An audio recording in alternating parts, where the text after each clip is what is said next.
Govindarajan sir, நீங்கள் திரு செங்கோட்டையனுடைய பேட்டி நீங்கள் பார்த்துருப்பீங்கன்னு நினைக்கிறேன் சார். வேலை கொடுத்ததுல யாருக்கும் பிரச்சனை இல்லை, கோர்ட்டும் வந்து நீங்கள் கொடுங்கன்னு சொல்லிடுச்சு, ஆனால் தற்காலிகமாக கொடுங்க அப்படின்னு சொல்லிடுச்சு. கோர்ட் ஒன்றும் கொடுக்க வேண்டாம்னு சொல்லலை, கோர்ட் ஒரு சாஃப்ட் டச் தான் வச்சுருக்குது அந்த இன்ட்ரம் ஆர்டரில், சரிங்களா. ஆனால் திரும்ப பதில் கேட்டிருக்கு அரசு தரப்பில். ஆனால் இவர்கள் இதற்கு சொல்லப்படக்கூடிய காரணங்கள் இருக்குல்ல சார். தமிழ்நாடு அரசு எப்போ வேலை கொடுத்தது அப்படின்னா, அதற்கென்று அமைக்கப்பட்டக்கூடிய கமிஷனுடைய ரிப்போர்ட் வந்த பிறகு கொடுத்தாங்க, சரிங்களா சார். ஆனால் விசாரணை நடந்து கொண்டு இருக்கக்கூடிய நேரத்தில் இது ஒரு சதி, இது ஒரு சூழ்ச்சி என்று இந்த மாநிலத்தினுடைய உள்துறையை தன்னுடைய பொறுப்பில் வைத்திருக்கக்கூடிய முதலமைச்சர், காவல்துறையை தன்னுடைய கண்ட்ரோலில் வைத்திருக்கக்கூடிய முதலமைச்சர் ஒரு முடிவுக்கு வந்த பிறகு என்ன சார், ஒரு கன்க்ளூஷன் வராருன்னு, இதனால்தான் இது நடந்தது அப்படின்ட்டு நிர்மாணித்து மக்கள் மத்தியில் அதை பேசிய பிறகு கொடுத்திருக்கக்கூடிய இந்த அப்பாயின்மெண்ட் ஆர்டருக்கும் ஏதாவது வித்தியாசம் இருக்கா? அதாவது இது செங்கோட்டையன் அவர் சொல்றது, அதாவது ஒப்பீடு வந்து தவறான ஒரு ஒப்பீடு. இந்த விஷயத்தில் ஒப்பீடுன்றது கரெக்டாக இருக்கணும், ஒப்பீடுன்றது கரெக்டான ஒரு இதுவாக இருக்கணும். You have to compare apples to apples, not apples to onions அப்படின்னு ஆங்கிலத்தில் சொல்லுவாங்க. அந்த ஒப்பீடுன்றது அவர் வந்து ஏதோ முன்னுக்கு பின் முரணா சொல்லிட்டு இருக்கிறாங்க. தூத்துக்குடியில் நடந்த சம்பவம் அரசு துறை, அதுவும் முக்கியமாக காவல்துறை அவர்கள் செய்த துப்பாக்கி சூட்டினால் நடந்த ஒரு மரணம். இங்க கரூர்ல பாத்தீங்கன்னாக்க திரு விஜய் அவர்கள் அவருடைய பிரச்சாரத்துக்கு வரும்போது அவர் தாமதமாக வந்ததன் விளைவாக இந்த கூட்ட நெரிசல் ஏற்பட்டு ஏறத்தாழ 7 மணி நேரம் தாமதமாக வந்திருந்தார் அவர். அப்படிதான் வரக்கூடிய செய்திகள். 7 மணி நேரம் தாமதமாக வந்ததன் விளைவாக கூட்ட நெரிசல் ஏற்பட்டு அந்த மரணம் நிகழ்ந்தது. இந்த இதுக்கு தூத்துக்குடி இதுவும் ஒப்பீடுன்றது வந்து இது வந்து ஏற்றுக்கொள்ளவே முடியாது. இது வந்து முன்ன சொன்ன மாதிரி கம்பேரிசன் கரெக்டாக இருக்கணும்.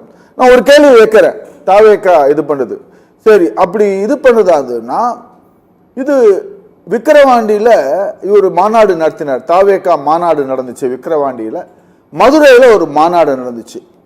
ஸோ அந்த விக்கிரவாண்டி முதல் மாநாட்டில் 27 அக்டோபர் 2024 6 நபர்கள் உயிரிழந்தார்கள். ஓகே, விக்கிரவாண்டி மாநாட்டில் 6 நபர்கள். அதில் திருச்சியை சேர்ந்த நண்பர், அவர் இப்போ வந்திருக்கார், தாவேக்கா திருச்சி மலக்கோட்டை பழனிசாமி, திருச்சி தெற்கு மாவட்டத்தை சேர்ந்த இளைஞர் அணி செயலாளர் அது கில்லி ஸ்ரீனிவாசன், அவர் ஒரு வழக்கறிஞர், அவர் இந்த மாநாட்டில் மரணம் அடைந்தார். அதே போல உறையூரை திருச்சி வந்து தெற்கு மாவட்ட துணைத் தலைவர் கலைவாணன்றவர் அவரும் இறந்திருக்கிறார். அதே போல மதுரை மாநாட்டில் போறப்போ ஒரு சின்ன பையன் போஸ்டர் ஒட்ட போய் மின்சாரம் தாக்கி இறந்தது நல்ல செய்திகள்லாம் பார்த்தோம். அப்ப இவங்களுக்கெல்லாம் வந்து அந்த இதுக்கு அரசு வேலை கொடுக்க கூடாதா? ஏன் இப்படி ஒரு கையில இவருடைய நிகழ்வுக்கு தானே வந்திருந்தாங்க, இவருடைய நிகழ்வு விஜயை பார்க்கறதுக்கோசரம் அவங்க இதெல்லாம் வந்துதான் அவங்க கட்சியை சேர்ந்தவர்கள் மரணித்திருக்கிறார்கள். அப்ப இவங்களுக்கு கொடுக்கணுமே, ஏன் கொடுக்கல? அங்கதான் இருக்குது புள்ளி, அங்கதான் இருக்குது இவங்களுடைய இது. ஏன்னா விக்கிரவாண்டியில இப்ப இடைத்தேர்தல் இல்லை, அங்க கரூர்ல இடைத்தேர்தல் வருகிறது.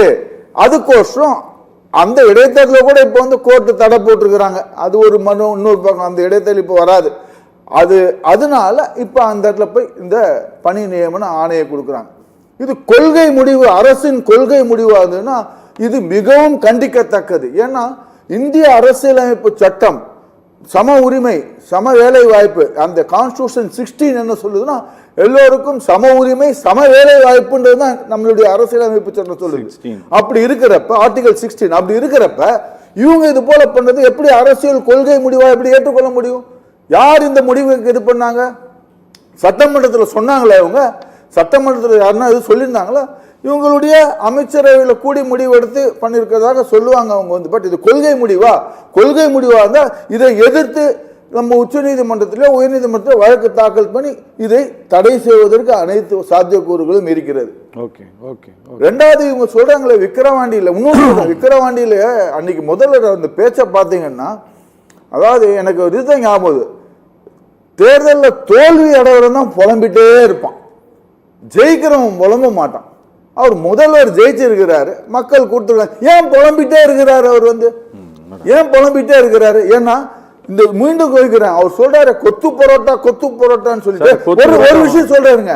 விக்கிரவாண்டியில முதல் மாநாடு நடத்தினாங்க. அங்க 8 சட்டமன்ற தொகுதி இருக்குது. 8 சட்டமன்ற தொகுதியில் எதனா ஒரு தொகுதி ஜெயிச்சாரா? எதனா ஒரு தொகுதியில தாவேகா வந்துச்சா?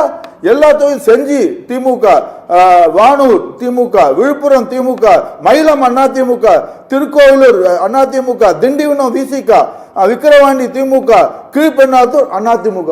இந்த 8 விக்கிரவாண்டியில் சொன்ன 8 இதுலயும் அவருக்கு வந்து அவர் நடத்தின முதல் விக்கிரவாண்டி மாநாட்டிலேயே தோல்வி தான் இருக்குது. அதனால எல்லாத்தையும் சும்மா வாய் புளித்ததோ மாங்காய் புளித்ததோ சொல்றதுன்னா அவர் முதல்வராக இருக்கக்கூடிய அந்த இதுக்கு வந்து அது அழகு அல்ல. அதுக்கு தான் என்ன சொன்னேன், ஜெயிச்சவன் புலம்ப மாட்டான் என்னைக்குமே. அவர் சொல்றாரு, I talk less work more. ஒர்க்ல காட்டுங்க வேலையை, சும்மா பேசிட்டு இருக்காதீங்க.